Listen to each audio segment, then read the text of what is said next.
Okay, we need to get started here. I don't want to go over on this very, very beautiful International Day. Yes, yes. Okay. Before we get started here, I kind of want to get us caught up. We've talked about a lot of things the past couple weeks. We've been in this second unit. This lecture is wrapping up this second unit. Who are we? Where did we come from? Now, Unit 1 was all about what is science, and all about scientific thinking and what it means and how we use it.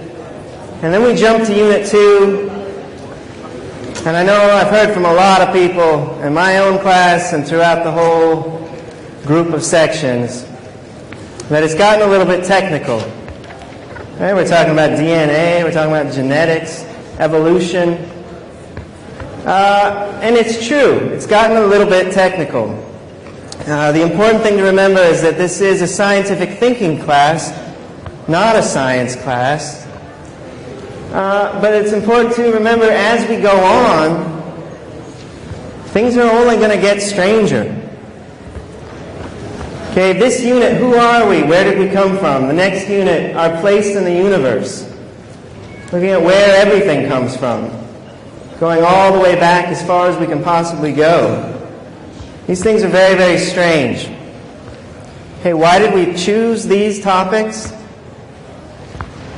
Not just because they're technical. We've chosen them because they require you to employ the tools that we've introduced to you in Unit 1. In order to understand evolution, and later in order to understand the Big Bang Theory and the origins of the universe, you need to employ these three central components of scientific thinking. You need to use empiricism, empirical evidence. Okay? You need to rationally organize these things. And you need to keep a skeptical attitude. There are no absolute truths. A lot of what we're going to hear, and a lot of what we've already heard already, seems totally illogical. And perhaps based on our normal everyday experiences, that might be true. But the important thing then to keep in mind is that we've been gathering new and surprising and somewhat totally unexpected evidence for the past 100, 200 years that's been building up to these things that we've been talking about the past 2 weeks and that we'll continue to talk about through the end of the semester. This type of evidence is not something we encounter on a day-to-day basis. It's something we may not really directly encounter in our entire lives. But it's still empirical evidence. If you wanted to, if you had the right tools, if you took the time, you could experience these things just as they've been experienced before. And when faced with that new, unexpected evidence, when we rationally organize them, that's where we come up with these theories, like the theory of evolution, which seems very, very strange. I know a lot of people have a hard time imagining that we have a common ancestor with, say, other apes or chimpanzees. That's ridiculous. But this theory is the only rational theory we have to explain the evidence, and the evidence is overwhelming. And today, we're going to move way, way beyond that, into the much, much more ridiculous realm, going back to the origins of life completely. Okay, so before we get into that, let's look back, a little quick review, what we've heard about the theory of evolution. Right? Evolution is just gradual change over time. Darwin said that evolution through natural selection was the non-random passing of traits from generation to generation, and that the fittest traits would be favored. We heard all about this the past 2 general lectures. If we want to imagine how this works, again, that seems ridiculous. That all living creatures, all living organisms, plants, fungus, bacteria, that we're all somehow genetically related. That's totally counter to our normal everyday experience. Right? Humans make new humans. Cats make new cats. Plants make new plants. Okay? In order to imagine and to truly visualize this gradual change evolution, we have to take into account time. And we're talking about a whole lot of time. We think life originated here on Earth sometime a little bit beyond 3.5 billion years ago. Okay? 1 billion years. This is inconceivable. Our brains can hardly really process 100 years. Okay? Beyond 100, 1,000, 1 million, 1 billion, these things all start to seem the same. It's hard to differentiate. One important thing here, one example of how sort of mind-boggling this idea of this great period of time really is. If we look up here in the purple, you can kind of see it says dinosaurs. We know dinosaurs were around a long time ago, right? And there are all sorts of dinosaurs. If we look at a couple examples here, I know my section's already seen this. We've got our friend the Stegosaurus, right? And the Tyrannosaurus Rex, a couple of dinosaurs. No problem. Well, the Stegosaurus lived about 150 million years ago. Tyrannosaurus Rex lived about 65 million years ago. That means not in genetic time, but in just normal, regular time, we are closer, humans today, we're closer in time to the T-Rex than the T-Rex was to the Stegosaurus. We're talking about massive periods of time that have passed here on Earth and through the universe. Okay, we'll get into time a little bit more in Unit 3, but it's something we need to consider when we're thinking about this very strange theory of evolution. We've talked about selection. Okay, Darwin was talking about natural selection. We've also heard some examples of artificial selection. And again, natural selection is something we observe over very, very long periods of time. Artificial selection, we can observe over shorter periods of time. We heard about the antibiotic resistance. This is something that's been going on here for the past 70 years. That's a very short period of time. We look at dog breeding, or really any domestication, be it animals, dogs and cats, or plants, like say a banana. Any form of human domestication usually involves some kind of artificial selection. Here we've got our normal banana. Okay, it's nice, there's no seeds in there that we crunch on. Here we've got a wild type banana up above. Why do we have the tasty, soft, easy to eat banana we have today? Because it's been artificially selected for. Okay, it's been bred that way over many, many generations. How are we able to observe this so much more easily? The generation time is much shorter. Right? Human generation time takes at least, right, 14, 15 years for a new generation of humans. Dogs, we're talking about what, 1 or 2 years? Plants, again, very short. Bacteria, we're talking a matter of minutes sometimes, hour. Okay, so when we have more generations over a shorter period of time, it's easier to visualize these sorts of changes taking place. Finally, in addition to selection, I just wanted to mention this, there's something else called drift. So Darwin was talking all about natural selection and this non-random passing of traits. Those beneficial traits would be selected for. We also know there's something called drift, which does involve some kind of random component. There's a couple different types. We're not going to get into it too much. But it is a major factor in evolution. Evolution is not just natural selection, as Darwin stated 150 years ago. This theory has been built and developed based on more accumulated evidence over the past century and a half. So we now know about drift. It's a major component. Finally, the traits. What we're going to do today is sort of walk backwards in time. So if we're talking about traits, where do the different traits come from? The traits are coming from genetic variation. Okay? And variation is introduced through two ways. We've got mutation, okay, which is just a simple change in the genetic sequence. We've got our base pairs in our DNA, our A's and T's and G's and C's.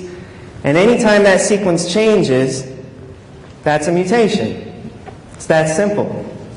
Okay? Humans, in each new human, Okay? If you were to go have a child, on average, that new child would have about 60 mutations different from your original genes and your partner's, which is pretty good. Out of 3 billion base pairs in our genome, about 60 mutations. So we have a pretty good copying system, but it does make errors. And errors sometimes are really bad. In fact, usually they're not great. They're not beneficial. But when we talk about where this variation comes from, ultimately that's where it comes from. Changes in the DNA. Okay? The other factor here is recombination. And we talk about sexual reproduction, where half your genes are coming from your mom, half are coming from your dad. Recombination is really easy to visualize. Okay? You've got this reshuffling of the genes. Now you and your brother or sister, statistically, are each going to have 50% of your genes from your mom, 50% from your dad. But you won't have the same 50%. It'll be a mixture. Okay? So that's one form of recombination. Another form I want to talk about just really quickly has to do with even bacteria. Now we know how bacteria divide, right? By binary fission. They're not sexual reproducers. So the daughter cells have the same genome set as the parent cell. Okay, that's how they reproduce. They just split into two. Well, that's how they reproduce. But here's another one of these very strange, unexpected observations that's been made in recent times. It turns out bacteria can share DNA in several different ways. This is just one of them. We can have two bacterial cells join together and exchange a piece of DNA, just pass it right across. Now that's not dependent on reproduction or division of the cells. These are two existing cells. But in a way, we have one starting out with this piece of information, and at the end we have two that both have the information. Very strange, but that's another form of recombination. That's where the variation is coming from. Okay, so before we can really begin to look at the origins of life, we need to be clear with what we know about life today. And we take our observations of all the different forms of life, and this has been done for hundreds of years, even before Darwin, this idea of classification. Based on the traits we observe, things that are more similar, we group together. And we saw this simple phylogenetic tree before. We can see those in varying levels of detail, and they can be organized in different ways. Here, this red group, or over here the blue, called Archaea. This is an entire subset of organisms, higher order than a kingdom, that we didn't even know existed until about 30 years ago. Okay? We are making new discoveries and gathering new empirical evidence all the time that is enhancing and helping us refine our understanding of life on Earth. Of all of the life on Earth today, there's about 2 million different species that have been identified, okay, which is quite a lot. We estimate that there's between 5 and 10 million species alive right now, which means most of them we probably have not identified or encountered. Yeah, sorry, that's usually my job at the top, to keep the peace.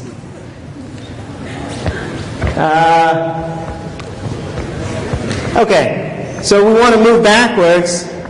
What is it we know about life before today? Okay, probably 5 to 10 million species alive today. What about before? There's been at least 500 million species that have ever lived on this planet. Now that estimate goes up to maybe 10 billion. Okay, that's a lot of different species. And we're talking species, not individuals, right? Humans, Homo sapiens, that's one species. There's 6, 7 billion of us around right now. So we're not talking individuals, we're talking about completely different species. Of those, more than 99% of all species that have ever lived are already extinct. Okay? Again, these are large numbers. It's kind of hard to imagine. One question that's come up, that always comes up, it's a good question. We look at fossils, we look at these past organisms. Where are all the missing links? Right? We saw a couple examples, the Archaeopteryx, kind of like a bird, kind of like a dinosaur. We saw the Bailosaurus, which you can go right up the road here and see in Egypt. The whale with the back legs. That's a couple. Where are all the rest? Well, it turns out we've only identified about 250,000 different species in the fossil record. In order to be fossilized, a very specific set of circumstances and environmental conditions need to be present. Okay, it's not just a process that automatically happens. So really, when you look at the numbers, 250,000 out of at least 500 million, it's pretty amazing that we found and identified any of these very, very obvious intermediate species. And as we continue to uncover more and more fossils, we should find more. Okay. This diagram here, this is another tree of life. It's organized in a little bit different way. Every line on here is a different organism whose genome we have completely sequenced. Sort of like the Human Genome Project we heard about a couple weeks ago. Actually, that red dot up there at the top, that represents humans. The green dot, that's rice. For some reason, that's highlighted, I think because of its significantly large genome. But the idea here is that we know the entire genetic sequence of these organisms. Okay? This chart is growing year by year. Every branch on this chart represents some common ancestor. Okay? And if we go back far enough all the way to the middle, that middle point represents the ancestor to all of those organisms. Okay? A universal common ancestor. So all life we've ever observed on Earth is genetically related. Therefore, there is a last common ancestor universal to all organisms. We call that LUCA, which stands for Last Universal Common Ancestor. Okay? LUCA, we don't know what it is. It represents an idea that we can logically deduce this thing existed. It's not a specific organism that we know about. We found fossils. So keep that in mind, because we're going to talk a lot about LUCA here. Okay? It's this representation of an organism that logically must have existed a long, long time ago. That was the common ancestor to all other living organisms on Earth today. Okay? So the question now becomes, if we're going back towards the origins of life, what is it that we have in common with LUCA? Okay? Well, pretty obviously, the way we've organized this whole thing, based on these genomes, tracing all the way back to LUCA, well, the genome's the DNA. So DNA is the first thing that we can deduce we must have shared with LUCA. Okay? All living things alive today share and use DNA. Therefore, LUCA must have also used DNA. Okay? All life we know of uses DNA to store the genetic information. Here's that nice double helix. Not only do all organisms use DNA the same way, they process DNA the same way. Okay? It's decoded, processed, and the specific sequences of the DNA, which we call genes, are used to make proteins. They're the instructions to make the different proteins. Okay? Each protein is a chain of amino acids. This brings us to our second thing, then, that we can logically deduce that we share with LUCA. It's the amino acids. Here's a beautiful amino acid, right? I'm a chemist. Everybody here, I know, is longing to declare chemistry. You got to work hard to do that. It's not just an easy major that you automatically get into. In our diagram here, R. R is a placeholder. R represents any other atom or group of atoms. Okay? And amino acids always have this N and a couple hydrogens over here. That's the amine part of the amino. We've got the carbon and the oxygens over here. That's the acid part. And it's always got a hydrogen on one side of the carbon and something else over here. Now that something else could be anything. That means there's an infinite number of different amino acids that could conceivably exist. Okay? However, biologically, all life as we know it only uses a certain set of 20 of these amino acids. Now this is very interesting. There's an infinite number of possibilities, yet all life uses those same 20. So what can we deduce about Luca? Luca must have also used those same 20. Now the last thing here has to do with the special property that this type of molecule has. Okay? It's called chirality, and it has to do with the shape. And I need a few volunteers, please, to come on down and help me with this. 3. Don't be shy. Come on up. Okay, this has to do with the shape. And it's something that you can't clearly see in this representation. Yes. There he is. Because we notice here the shape sort of looks like a plus. And there's nothing really that remarkable about that. But as chemists, good chemists, it's not enough to just draw your little two-dimensional figure. We know that molecules exist in three-dimensional space. And it's not until we get into three-dimensional space that we can appreciate this special property called chirality. So let's take a look here.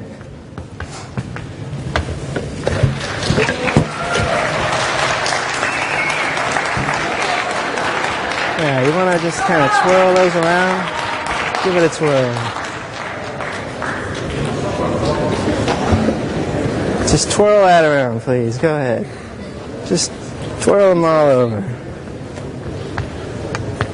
Now, what's your question here? So these are the same, but they're the same, right? We got a white one, we got a green one, we got a red one, we got a yellow one. Go ahead, keep turning them. Yeah, it's International Day. All right, they look the same. They're made of the same things. Now, the idea here is that this center point represents that center carbon. Now, are these three all exactly the same?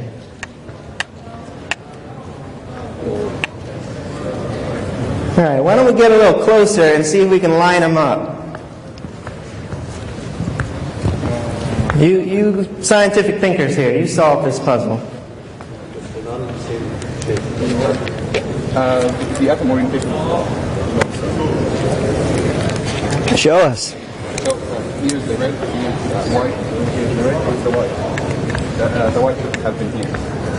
All right, so let's line them up. Let's put the whites front on all of them.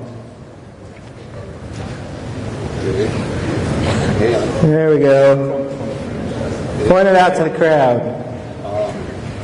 And then, the green on top? All right. Yeah, there you go.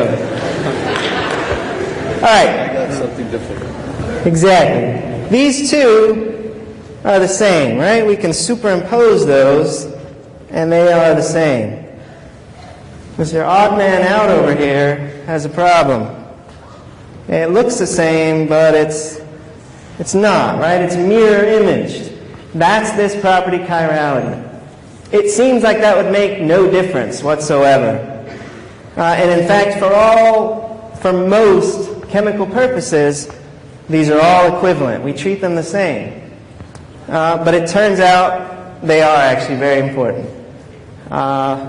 That's all. Thank you very much for helping us out here. Yes. Let's give them a big hand.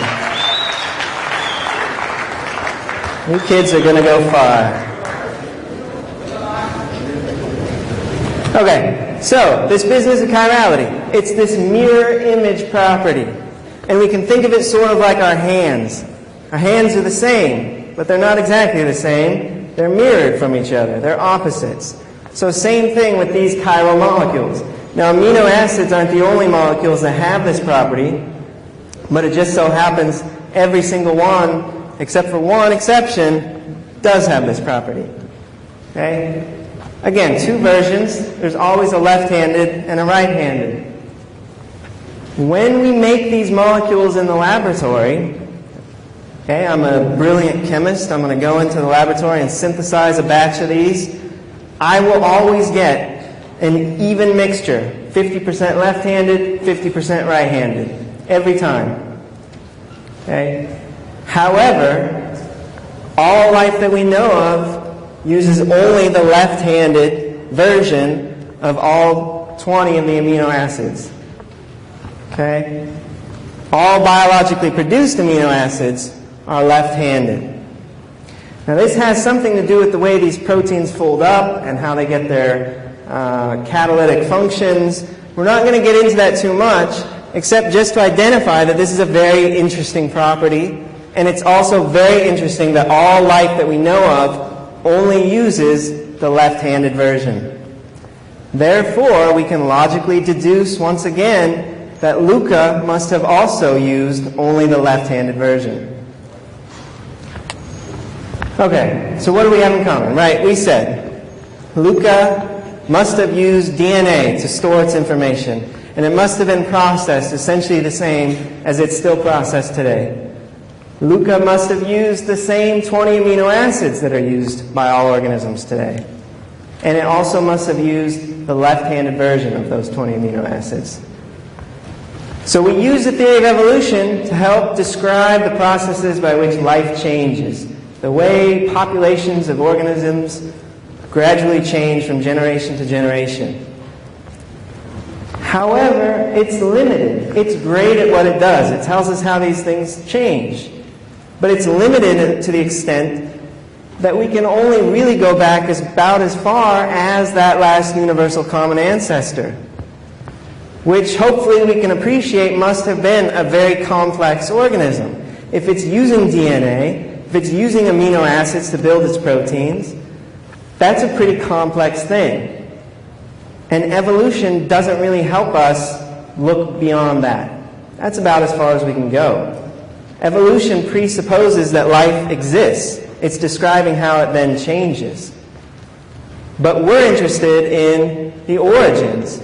We want to go back further. We want to know what came before Luca. At this point, the theory of evolution doesn't really help us.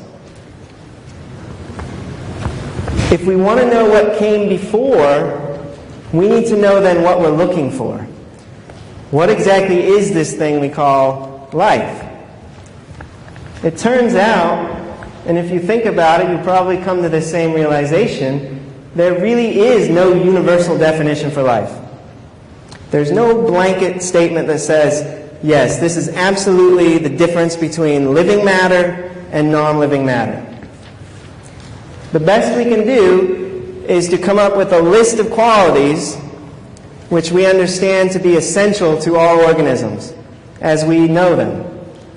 Okay? And we say, well, if you have these things, then you're living. And if you don't have them, you're not living. And you go through a list like this, and you can find all sorts of exceptions. Things that are clearly alive that are missing some of these things. Things that are not alive yet seem to have most of these things. If we narrow this down to the three most essential qualities of life, we come up with these three. We've got cellular containment.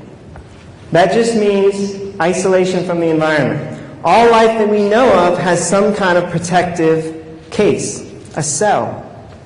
This makes sense because of what's going on inside needs to be protected from what's going on outside. So we can imagine this is an essential quality for life, some kind of container. The second one is replication. It's a little bit different from reproduction, but we mean the copying and passing of genetic information at the molecular level. Now notice here we didn't use the word DNA. We're talking strictly about passing molecular information from one generation to the next. We use DNA. All living things that we know of use DNA. That doesn't mean that DNA, that particular molecule, is essential to life. It's the essence here that we're interested in, which is that passing of information. That's what's essential to life. The last one, metabolism, is just the energy transferring reactions going on in the body. We take in nutrients, we break them down, we get energy out. Plants take energy from the sun and build molecules up. This is metabolism. So these three things, we say, are absolutely critical to this idea of living versus non-living. Another way to think about these last two, replication, metabolism, could be information and function. And there's a really nice analogy here. When we're thinking about information and function, the DNA and the proteins, is that it's essentially exactly the same as our computers we have today. The DNA is the software. It's pure code. That's all it is. It doesn't do anything on its own. It's just the code. It relies on the proteins, which are the hardware. The proteins execute the code. Okay? Very straightforward analogy here. Okay, so coming back, how do we define life? We want to push this boundary back.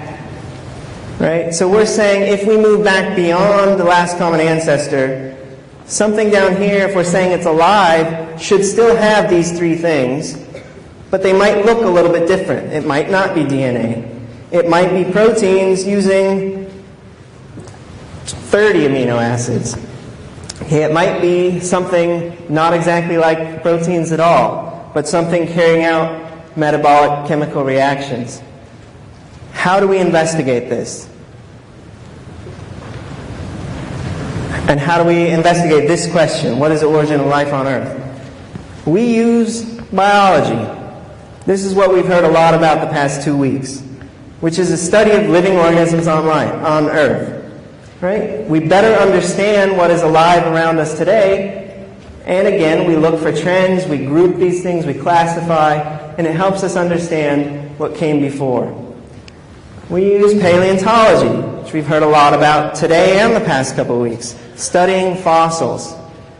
Okay? Fossils are organisms that were alive a long time ago. They're not alive anymore. Again, they help us to observe different trends and patterns in these organizations and to help us better understand. The problem is these two things, biology and paleontology, even though, again, we're observing new things all the time and gathering new empirical evidence, all they're really doing, though, is pushing that last universal common ancestor, or our understanding of it, back a little bit further in time.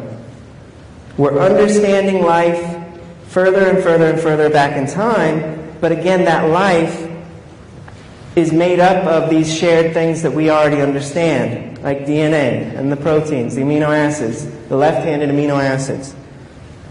It's good to push that back and increase our understanding, but it doesn't really help us address that question at the top. Something else we can use, geology, right? The study of the Earth. Starting in several weeks after spring break, we will begin to hear about the Earth and the Earth history.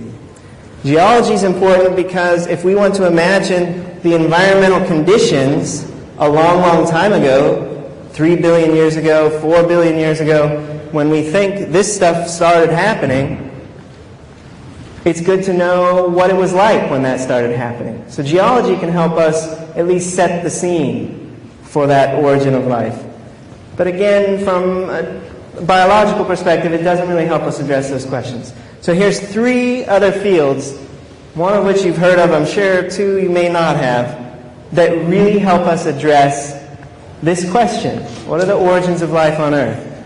Astronomy, astrobiology, and prebiotic chemistry. This is the future. This is happening now. Okay? This is scientific investigation looking to answer this question. We're going to see a few examples here. Astronomy. We know this is the study of celestial objects, right? Like planets and moons of the planets, and even our own planet. This was a high-definition video from a Messenger spacecraft, which just made orbit around Mercury a couple weeks ago and has been sending back some really, really neat pictures. This was as it's leaving Earth. So we know astronomy. What does this have to do with origins of life? In addition to the planets and the moons, what was this picture of? Anybody know? It's been the background the whole time. Somebody said Mars. No, it is Mars. But the picture's from Mars. This is what the sunset looks like on Mars. It's kind of neat. It's from one of the little rovers. So this is a sunset on Mars. This is what the sun looks like. It's much, much smaller than the sun appears in our sky because Mars is further away. So the sun appears smaller in the sky. At night, right, the stars come out on Mars too. And our sun is a star, just like all the other stars in the sky. It just happens to be the star that we are orbiting around. Okay? So astronomy, again, studying the stars. Now, what do we usually just automatically assume about other stars? Our star has planets around it. One of those planets seems to have life. We just sort of assume, don't we, that all the other stars out there, at least a good majority of them, must have planets around them as well. Don't we? I would think. We look up in the sky, there's billions and billions of stars.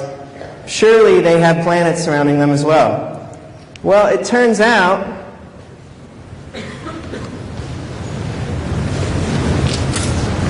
that in fact there are. We call these exoplanets. Okay? Planets that are orbiting other stars, not our own. But the interesting thing is, we only just first had real empirical evidence that exoplanets existed in 1992.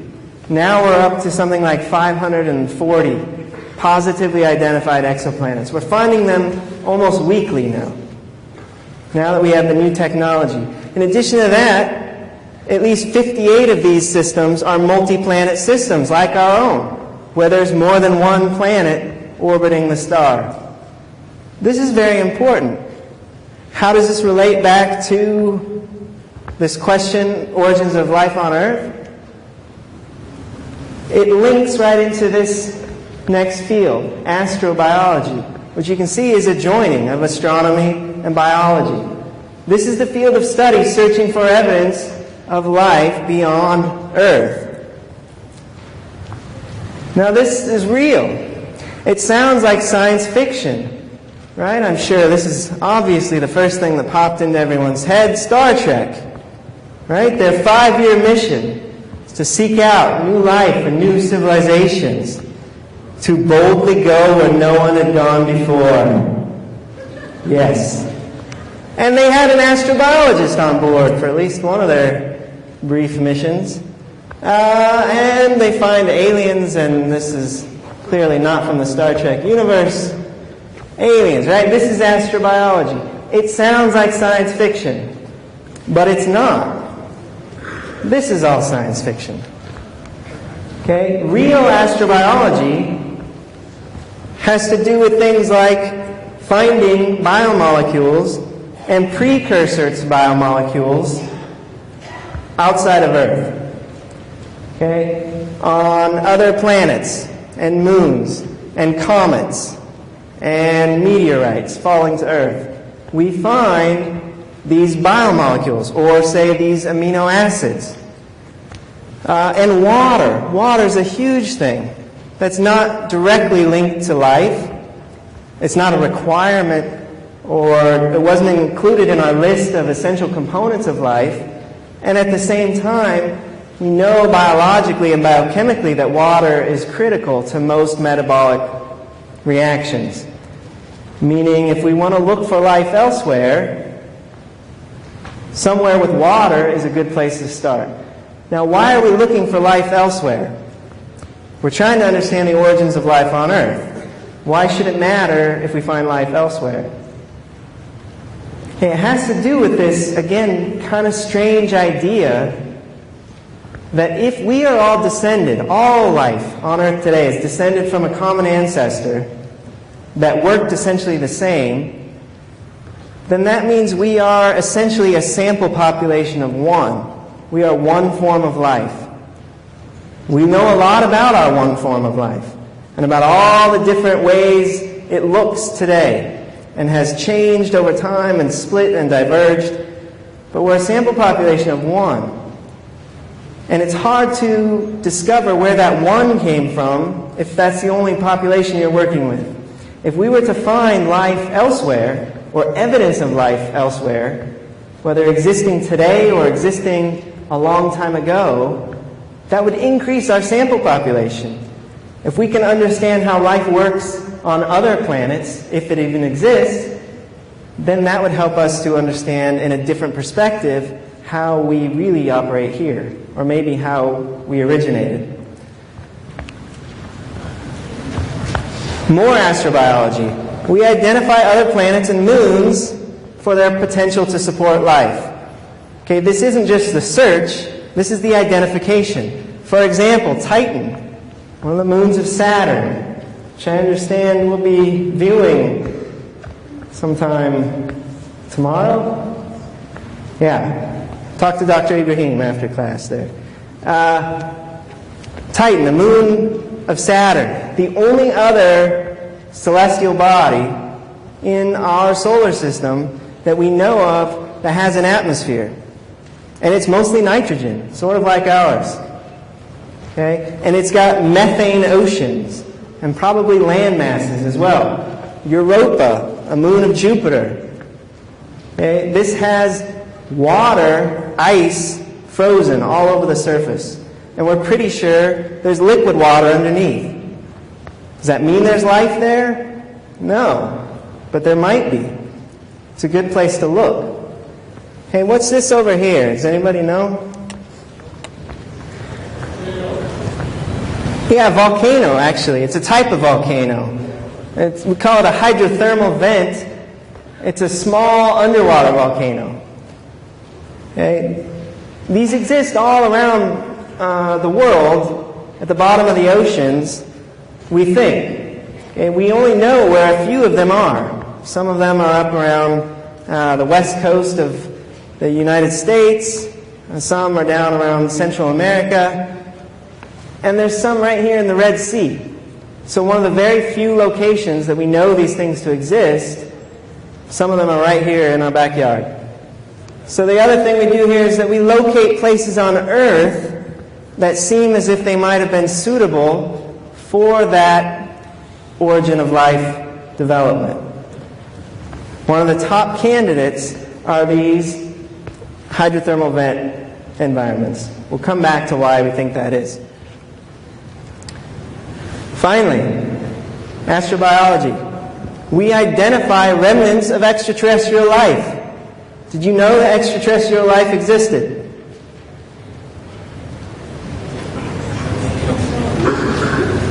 I've heard stories that some of you have been visited in the night. That's not what I'm talking about. Here we've got a meteorite. Okay, fell to the Earth in 1984, found in Antarctica, which has got to be the coolest job in the world, hands down, to be a meteorite hunter in Antarctica. Because all you do all day is ride around on snowmobiles and you look for rocks. Right? Because it's a giant glacier. It's just snow and ice. So if you see anything sitting on top, you know that it had to fall from the sky. So this is one of those things.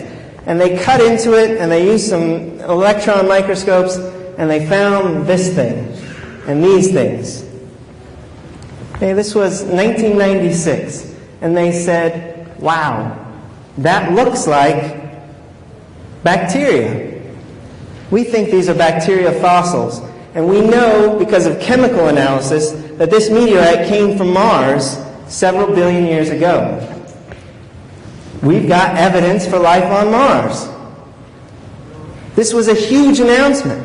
Even the then President, Bill Clinton, came on the TV and said, "We did it again, America. We found the life on Mars." Big news. The problem here is that this may very well be evidence of life on Mars. But we need to keep in mind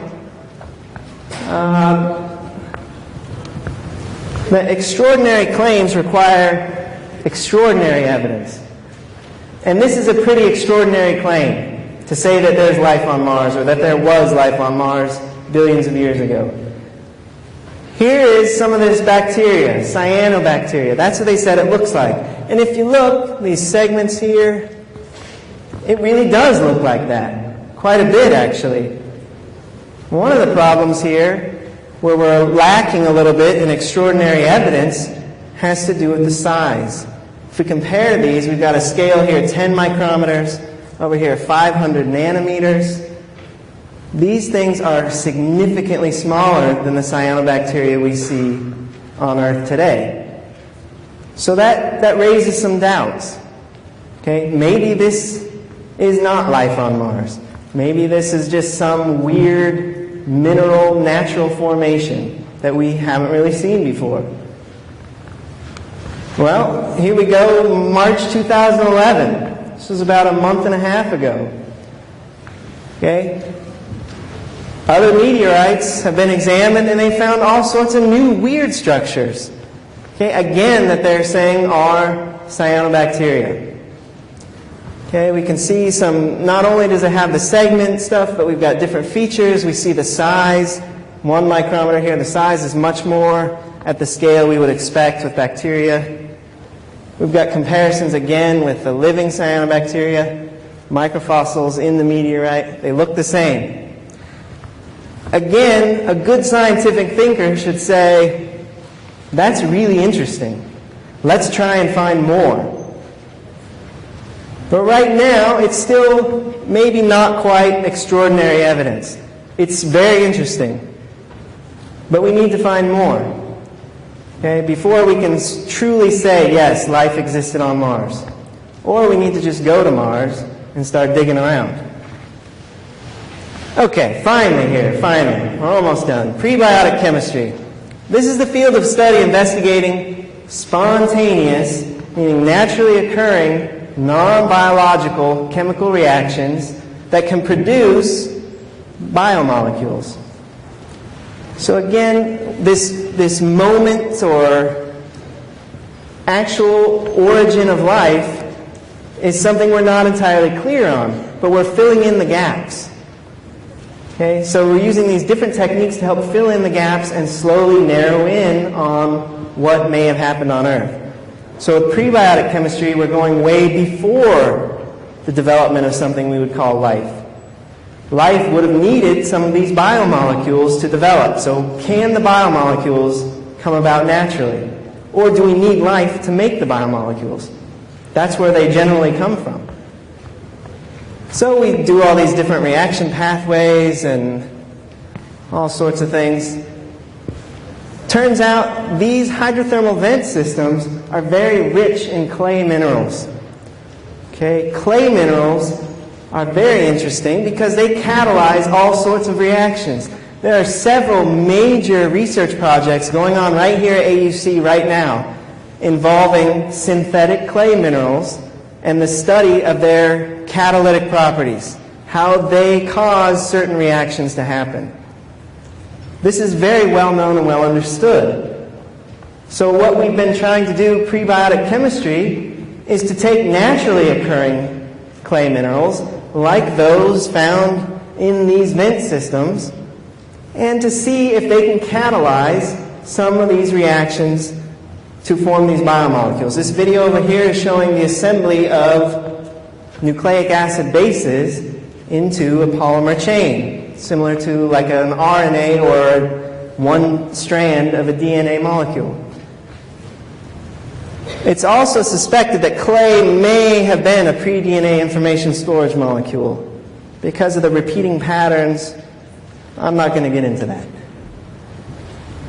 Okay, finally, we also show things like amino acids. We said these are the building blocks of the proteins. For life to develop, if we're saying it uses amino acids, they must have existed already. So can these things form naturally? Well, it turns out in these meteorites we look at, we find them all the time.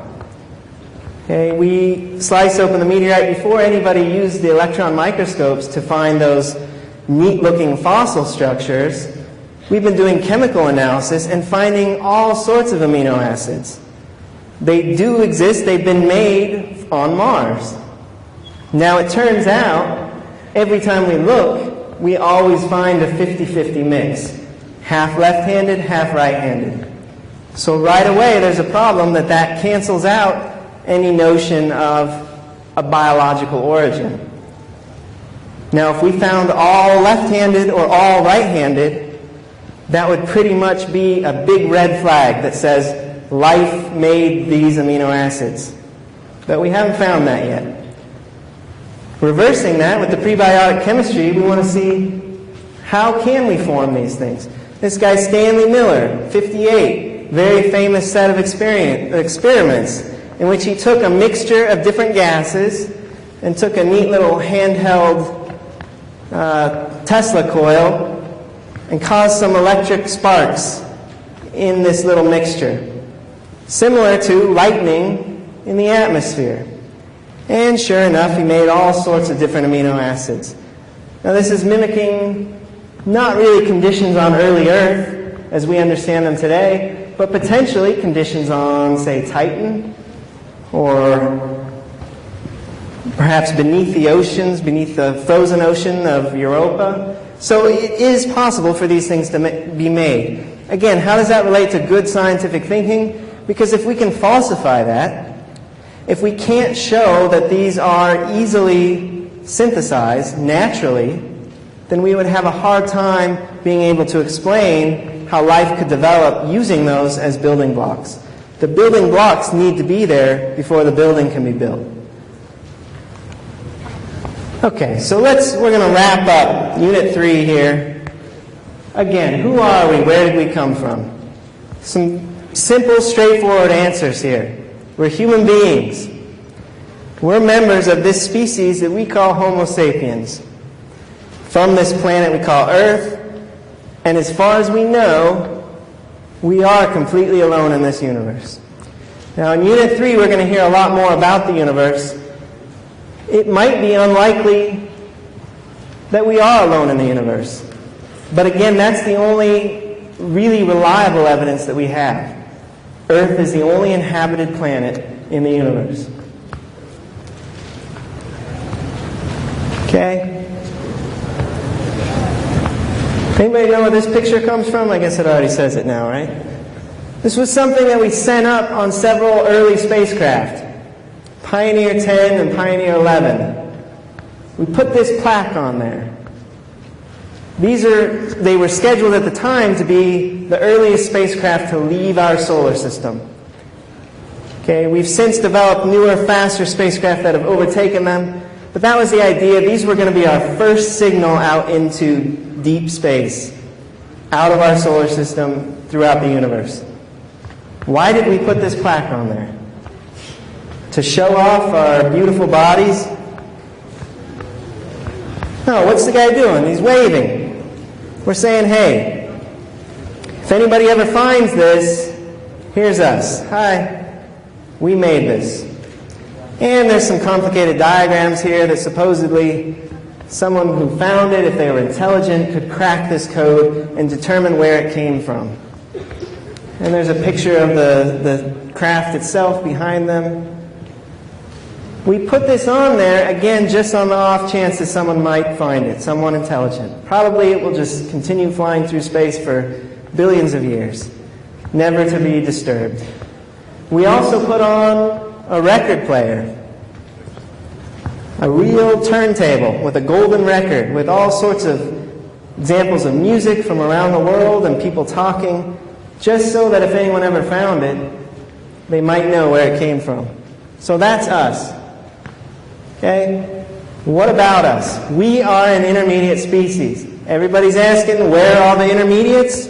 We're right here. Every living organism is an intermediate species. Evolution has not stopped. Okay? Every offspring generation is subject to new, whether very slight or very great, new environmental changes, new environmental pressures. So we are an intermediate species, and we are genetically related to all other known forms of life on Earth. And finally, we're all made of the same stuff. Okay? Molecules, atoms, elements. Everything, whether living matter or non-living matter. We are all made of the same stuff. So there is no simple answer to this question, who are we, where did we come from? We know a lot more about that. We can start to answer that question a lot more in a more informed manner than we could 200 years ago. But there's still a lot more to discover. We'll learn more about the molecules, atoms, elements, where those come from in Unit 3. Next week, thank you, that's what I have for you today. Next week, we'll have midterm exam number 2. Okay, following that, we will have spring break. And then we have a general lecture the week after spring break. So don't think you're off the hook for that. Your last question here today. Thank you.